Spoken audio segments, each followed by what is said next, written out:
we have to figure out how it works and how it applies, and it applies to each and every one of us. So we hope you'll join us for that series. And I'm going to start off right away with what the Bible says. I was repeating this to myself in the car yesterday because I feel like this is everything. But in 1 John, it reads, "We love because we were first loved." Now that's, I want to read the message on this. And let's just like camp out in here because I'm going to talk a little bit about family and why God created it. But I want to start first with what we were created for. It says, God is love. When we take up permanent residence in a life of love, we live in God and God lives in us. And then it continues on to say, we, though, are going to love and be loved. First we were loved, now we love. He loved us first. We love because we were loved first by him. And that's in 1 John 4:19. So if we start there, but then we go even further back. And one of my favorite verses is Psalm 139. And I want to read that to you too. And I'm not talking about a child that you may have carried in your womb. I'm talking about you in the womb, first created by God. You were created in his image and you were born into this world, already planned for. And I just love this because when we think about love in the context of family, let's start with how we were born and created to love others. And it reads, Psalm 139 reads, "Oh yes, you shaped me, first inside, then out. You formed me in my mother's womb. I thank you, high God, you're breathtaking. Body and soul, I am marvelously made. I worship in adoration, what a creation. You know me inside and out. You know every bone in my body. You know exactly how I was made, bit by bit, how I was sculpted from nothing into something. Like an open book, you watched me grow from conception to birth. All the stages of my life were spread out before you. The days of my life all prepared before I'd even lived one day." If that verse doesn't make you understand the love that we were created with, I mean, tell me another verse, because I love reading these. It fills me with such love when I read that verse, that he knew my days. He knitted us, each of us, together. And then this is the crazy part that God did. He had us born into a family. Well, let me go back to this. So I was reading yesterday about babies. So Joshua came in just now. He is expecting his first child in a matter of days. So we're all excited here at NEC because we think we're having a staff baby. Like we are out of our minds, and all of us are quiet. You know, those of us, our parents, are quietly snickering when he's like, "I'm tired," and we're like, "You don't know time." But we just smile and like, "You should get some rest. Build up that bank." But I was thinking about not my children, but myself, and God knitting me together in my mother's womb. And like at 7 months, I was reading, at 7 months, they can, a baby in the womb can recognize a voice. They can know that voice upon birth. They can feel emotion of the mother carrying them. They can sense how she's feeling. And then as soon as they're born, they're completely dependent on their family. They're, for touch and soothing and attention.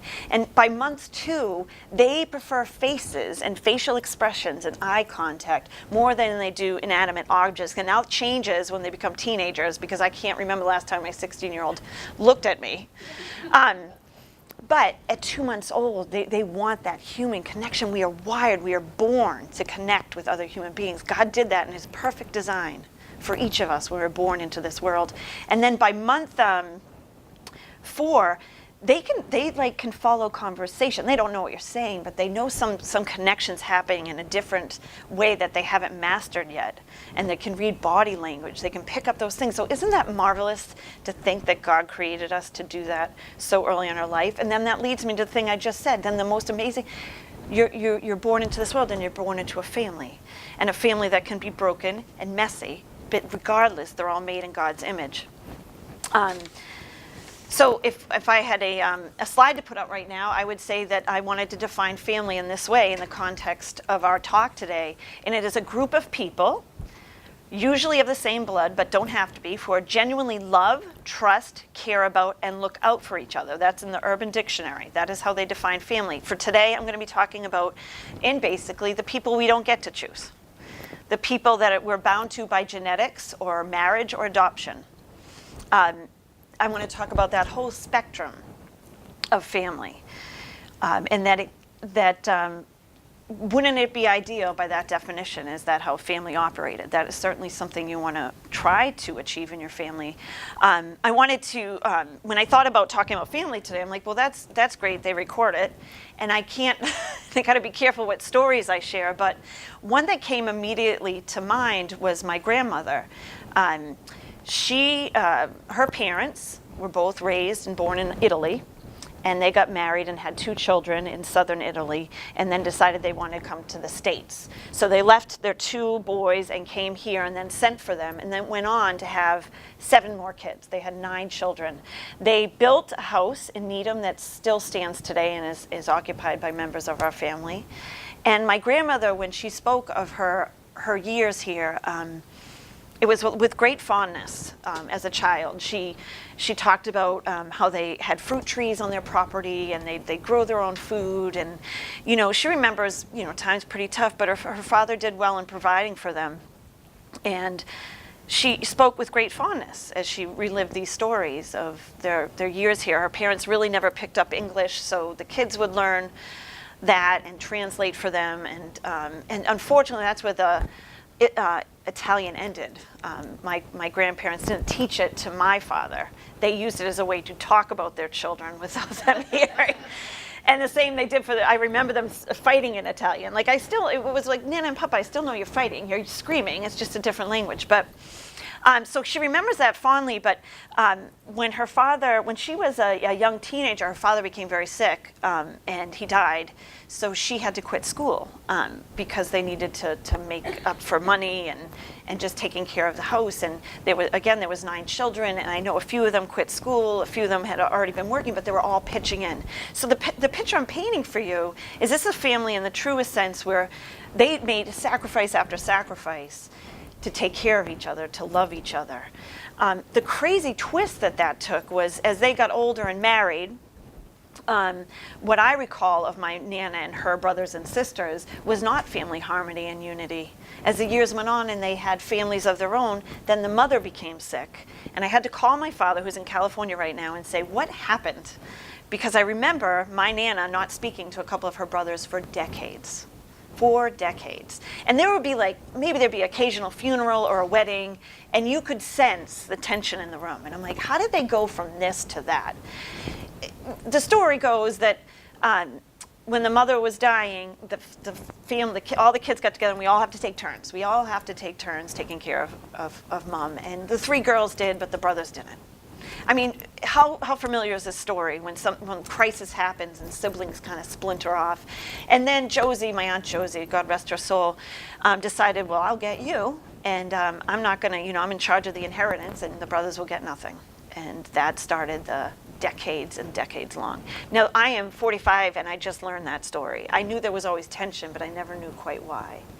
I'm going to get to the end of that story, but isn't that interesting that a family that started off so much needing each other ended up breaking up because families are really, really messy. So the other thing, I pulled up some quotes because that's a depressing story, but let's lighten it up a little bit. But I found some great quotes, 3 quotes about other ways to define families or refer to them. Happiness is having a large, loving, caring, close-knit family in another city, said George Burns. I'm like, families are like fudge, mostly sweet with a few nuts. That's unknown, but I'm like, that makes sense.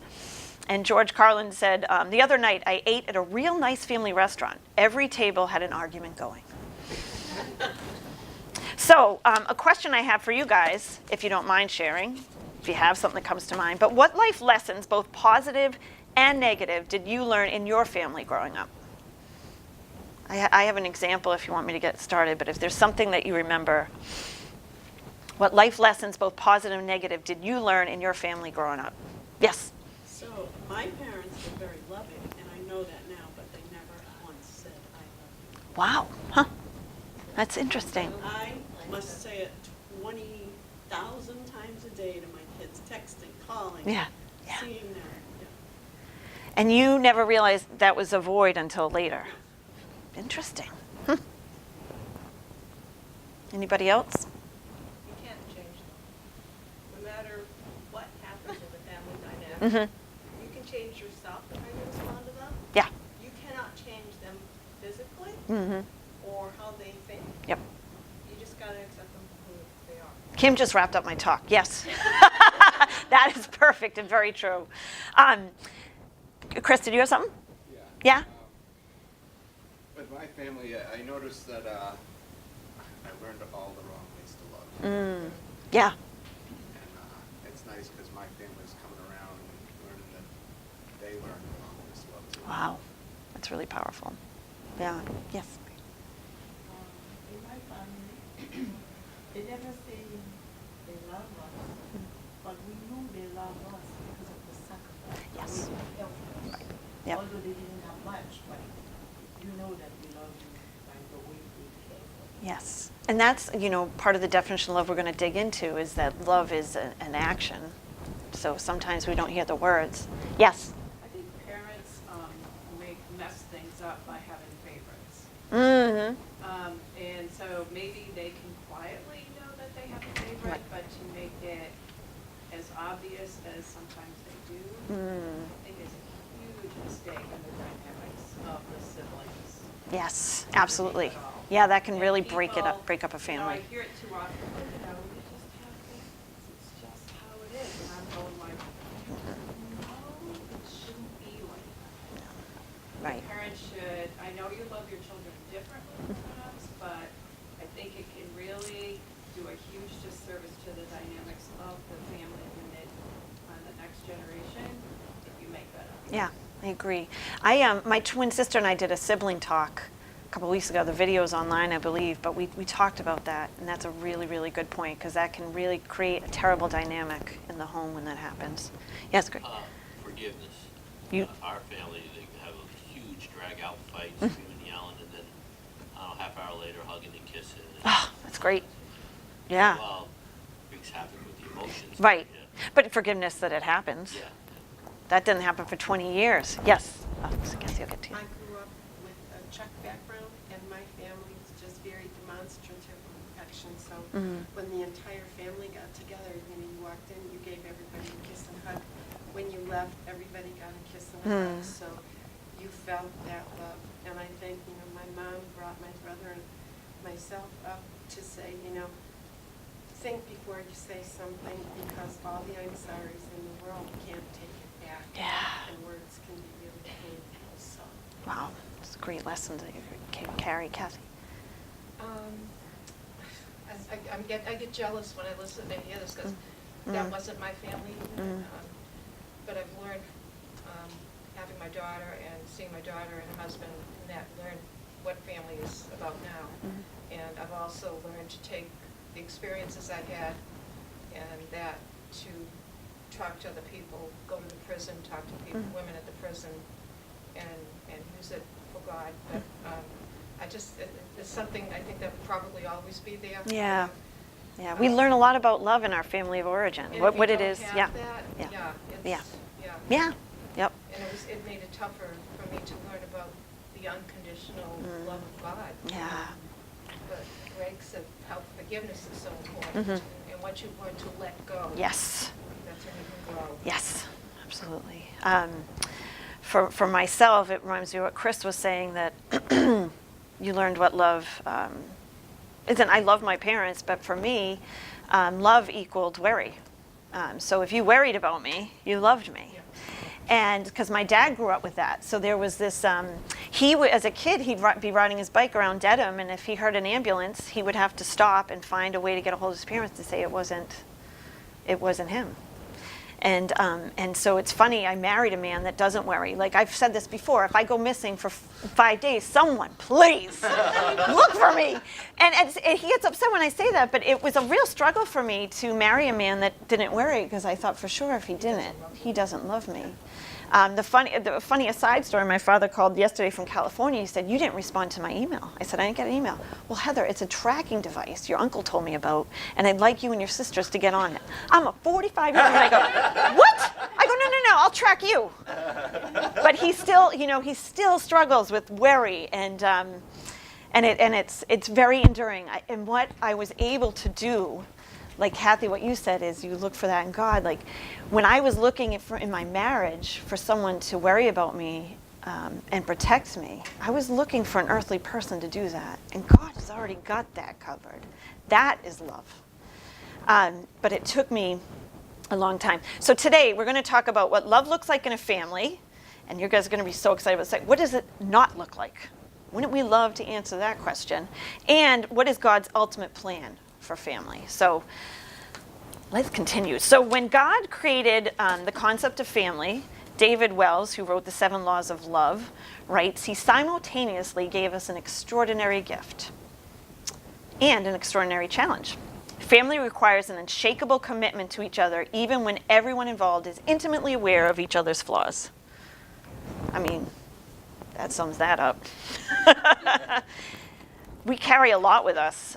We make decisions about people in our family based on a lot of observation, and sometimes we get stuck there, right? We think, I'm just pulling up my thing here. We think we got everyone figured out, and sometimes we don't. So, where am I here? So because I'm the first in the series, I'm stealing the best love verse. Who can guess what it is?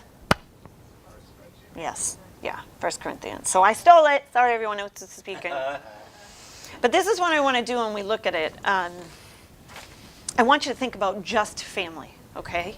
The people you live with, the people you have to see at Christmas, the people that you try to maybe avoid, the people that you do love. I'm going to go into this, and I'd like to pull out a few words and how they're translated in the Bible. And really look at what God intended, because this particular love verse sums up everything most important in life. It tells us how we must be toward our fellow human, and at the same time reveals God's nature towards every person, because God is love.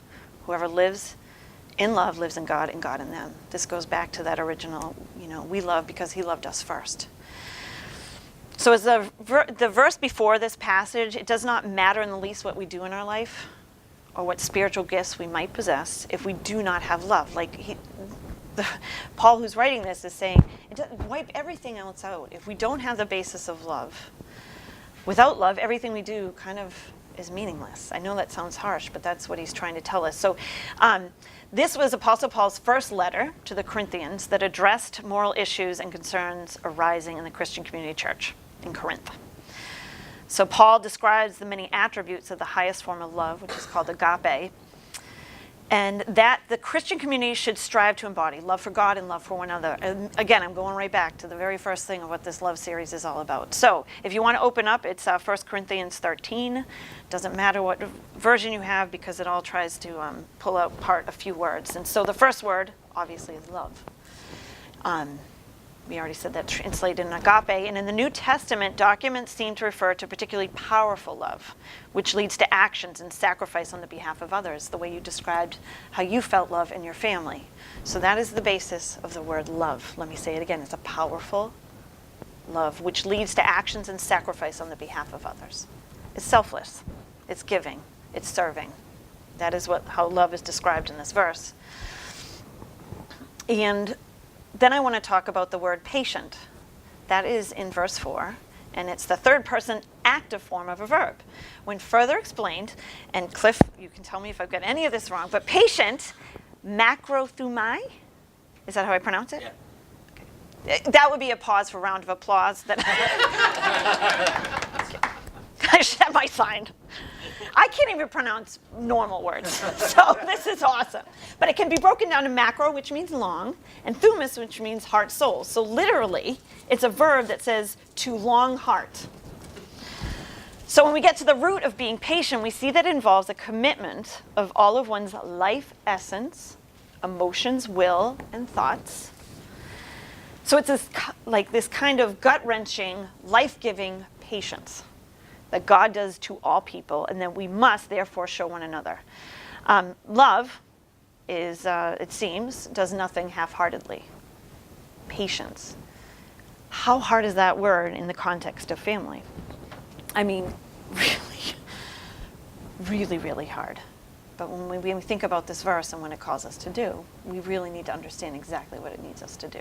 The next word in that verse, I'm going to read it in its full splendor in a minute, but I just wanted to point out these words. So far we've talked about what love is, what being patient is. Now who's ready for the word kind? Translation of this in Greek is pronounced krustoutai. Good enough. Say it. No? I said it so bad you don't even want to say it? Oh, okay, it's another active verb. This is where I pause for booze. Not booze, but boo. Finger food. I know. We can all have a drink to our families. All right, I'm going to pronounce. Okay, so it means to furnish, provide what is needful. What a beautiful description of what God does for us and expects us to do for each other. The adjective means serviceable or useful.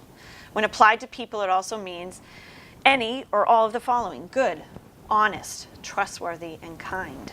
Being kind is shown to entail much more than kindness alone in this verse. It does mean to be kind in our usual sense of the word, yes, but more than that, it involves providing people with what they need, being honest and dependable, being useful, serviceable to society, and being, a good person in general. That's the word kind.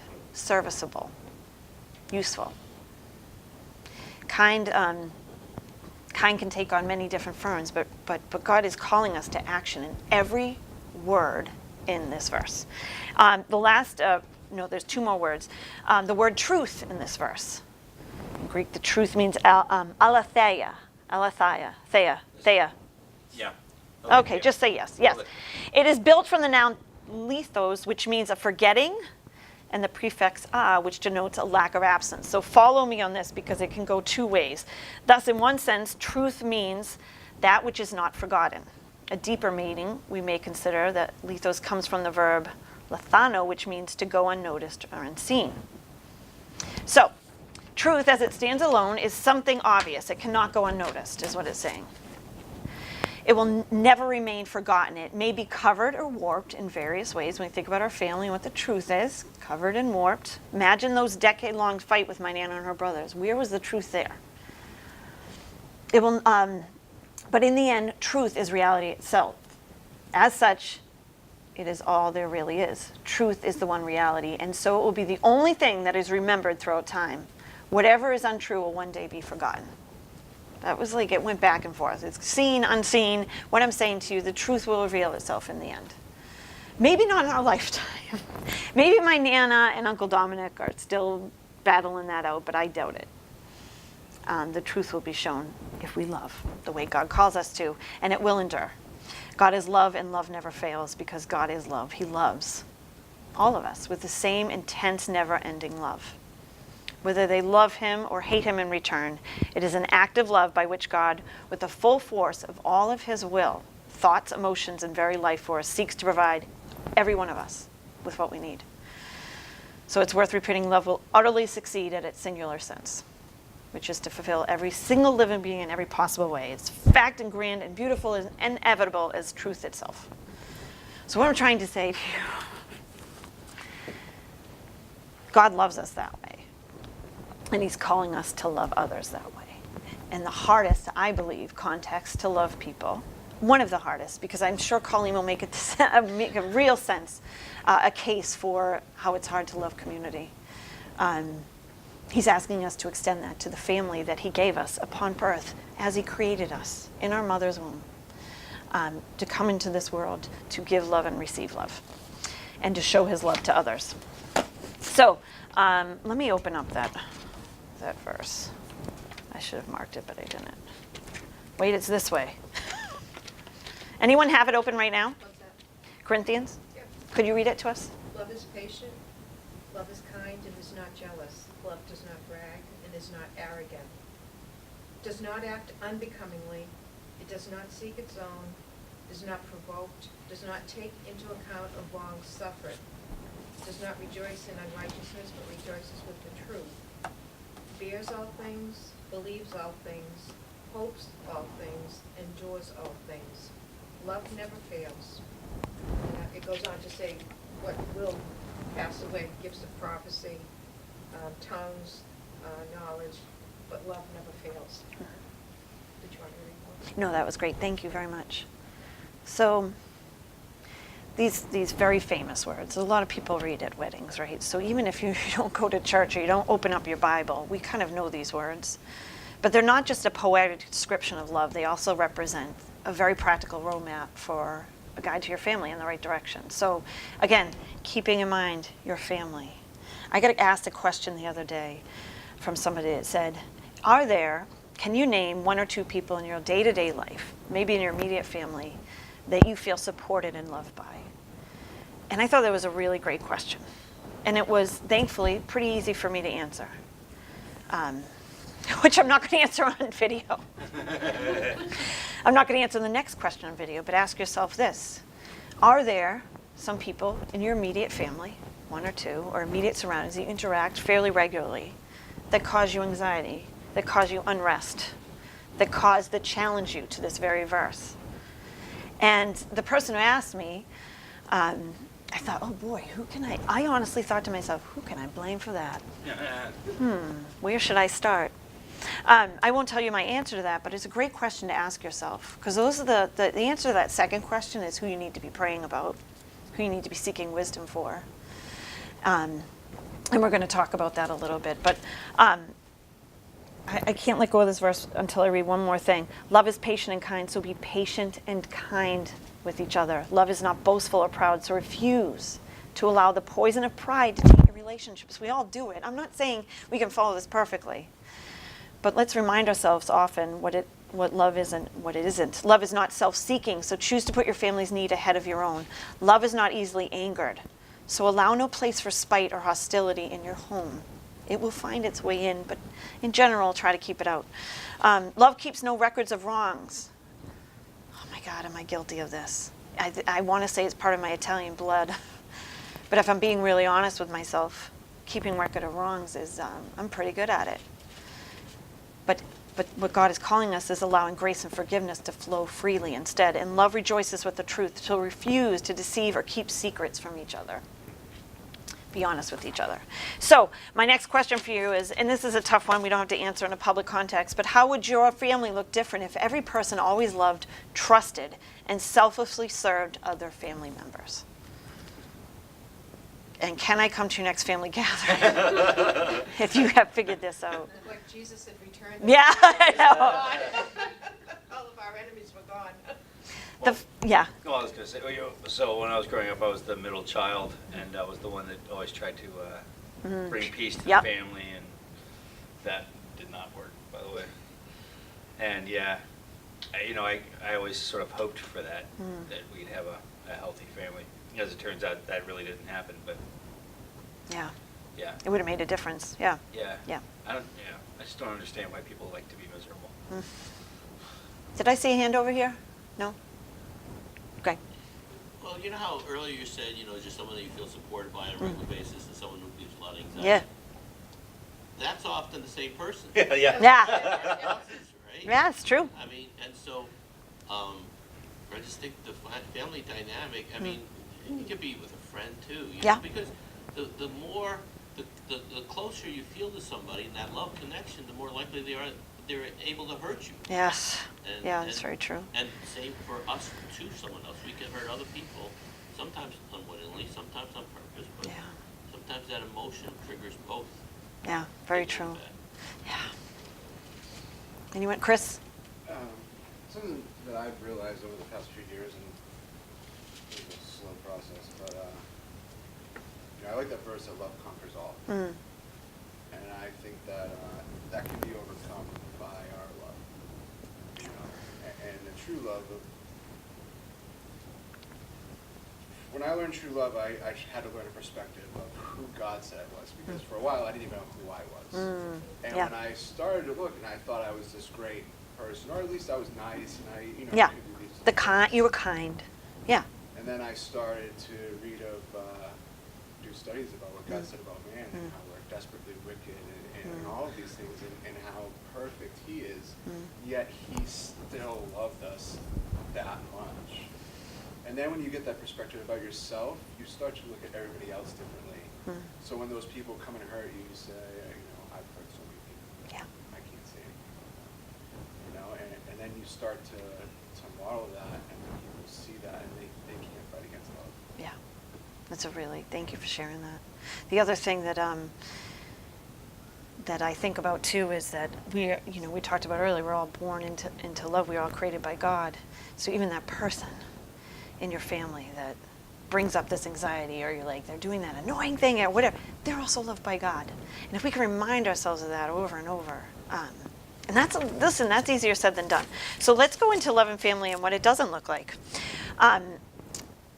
You can be a good Christian. You can love God. Thank you for serving, Flaherty's. They're part of the greeting team today. And you, at the same, this is my note that I wrote. It's obviously not refined, but I said you can be a good Christian and at the same time want to punch your brother in the face. I don't have a brother, but I would imagine I'd punch him. So the next slide I have is about that family asks a lot of us, right? And a lot of that has to do with grace and forgiveness. Another verse is bearing with one another, and if one has a complaint against another, forgiving each other as the Lord has forgiven you, so you must also forgive.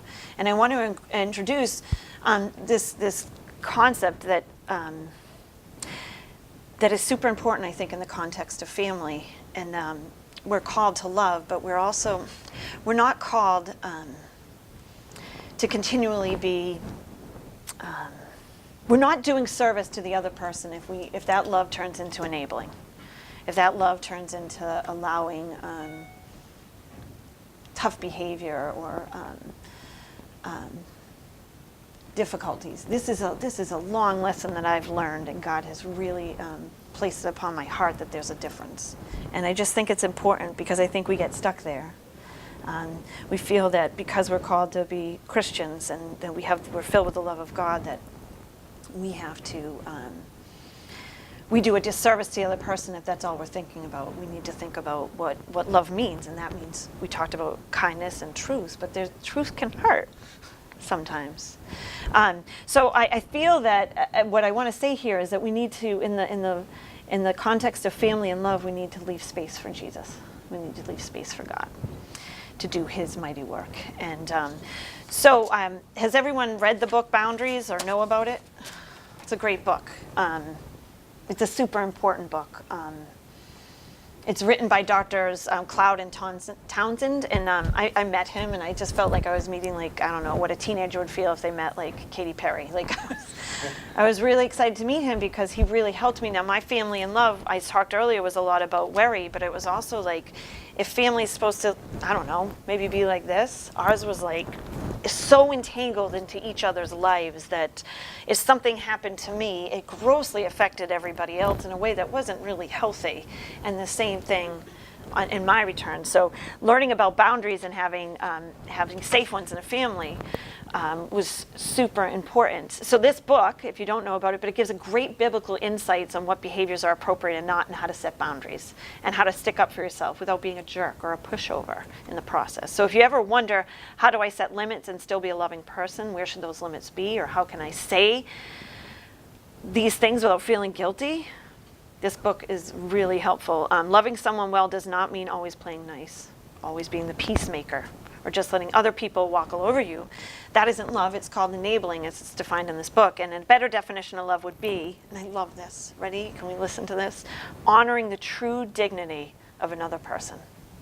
Acknowledging their inherent worth as a human being created in God's image and loved by God. And doing everything in your power to do good for them and act in their best interest. That's a really good definition. Honoring the true dignity of another person. I remember Chris Mitchell talking about when after Peter had denied Jesus 3 times, and Jesus asked him the 3 questions, do you love me, do you love me? Yeah. That each word love had a slightly different meaning. It wasn't exactly the same. And the overriding thing about love is concern for the well-being of other people. Yeah. That's a great verse too. You should do that one. I'm on it. All right, so how to love difficult people biblically. And 4 easy steps. But in this in the book. I'm going to sum it up for you because I think this is super helpful. And read more about it, but it can be done. And this takes a lot of reflection. I forget who said it earlier, but we have to start with ourselves. We can't change anybody else. I can't change how my cousin operates in this world. I can't change how my aunt chooses to interpret the story of what happened to her. But when we feel as though, the number one step is assess the situation honestly, you guys, with truth. When you feel as though others are mistreating you, especially family, it's easy to let your feelings get the best of you, but it's important to be honest. And these are the questions to ask yourself. Is the other person actually toxic or simply annoying and thoughtless? Is the problem serious enough to warrant action, or can you simply overlook it for the sake of family unity? Are you sure the other person's actions are intentional, not simply perceived? What type of effect is the behavior having on you and your family? What have you done to remedy the situation in the past, if anything? Be honest about that. Have you just kind of added more fuel to the fire? In the best case scenario, the author writes, you may realize that the other party truly didn't mean to hurt you and that you were unaware, and they were unaware that their behavior was coming across so hurtful. How often do we create narratives? And we love to build cases for that. We love to build cases. I'm just going to leave it. I can't give you any illustrations. Alternatively, if the behavior is purposeful but small enough in nature, you may simply be able to ignore it or to avoid the situation when possible. Life isn't perfect and people are annoying. And sometimes we just have to deal with it. There are absolutely times when you need to take action, and you would have the biblical grounds to do so. But can the situation simply be resolved or overlooked? When you have a difficult person that you are dealing with, can you answer those questions? Step number 2 is accepting responsibility for any wrongdoing on your part. Boy, this part hurts. This part hurts. Have you done anything to make the situation worse? Or failed to do something to make the situation better?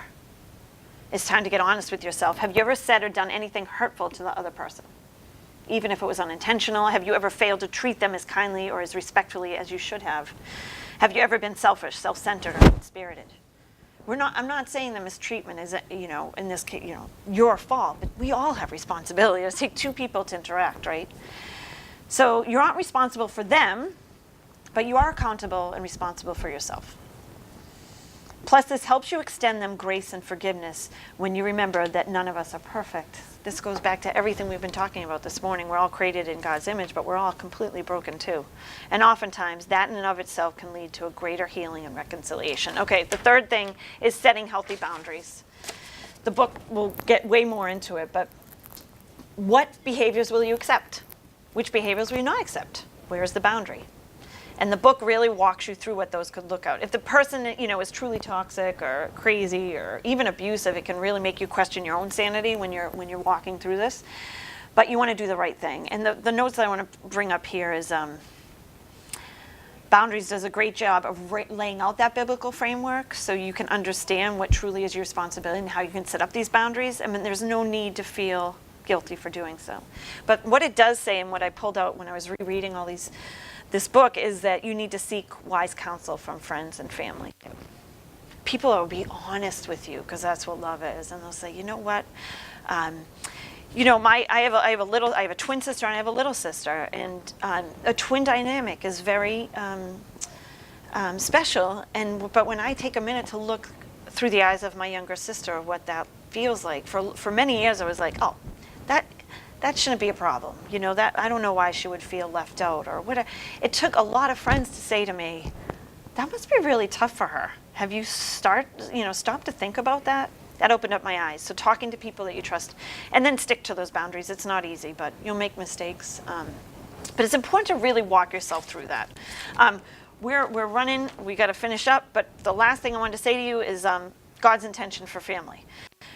God intended His church to be His family. So Kathy, even Chris, when you feel about your immediate family, God's ultimate design for family was actually inside the church. In God's design, family extends beyond biological relatives. The church is not a building or an organization. It's a body of believers making up a family. And as such, He calls us, as a family, we're defined by our love, and as a family, we need to take care of each other.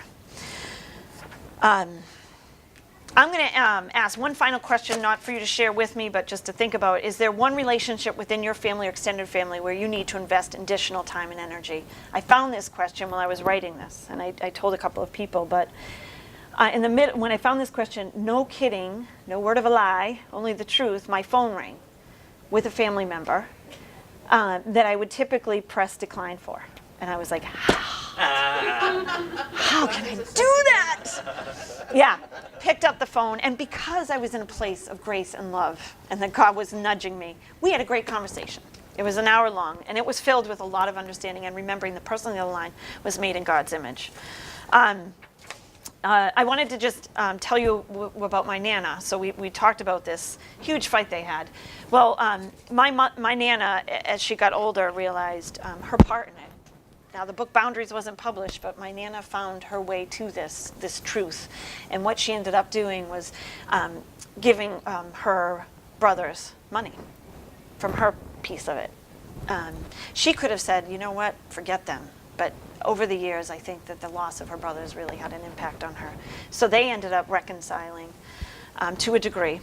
They lost a lot of time in between. And I'll leave you with this final thought. When my Nana, after Papa died, she lived for a few more years, and I was sitting with her one day, and I was newly married, but still life was a lot about friends. You know, you're still hanging out with your college buddies, you're meeting new neighbors in your neighborhood, and, you know, visiting Nana didn't happen as often as I had hoped. But Nana said to me, she loved hearing stories about our friends and everything. She said, friends are awesome, and they are. But she said, at the beginning of your life, and now at the end of my life, family is everything. So forgive often and love one another as best you can. And I just think that's such a poetic way for Nana to end her life, because it began with such love, and it ended her remembering that. So thank you guys for your time this morning. And go out and love the crap out of people.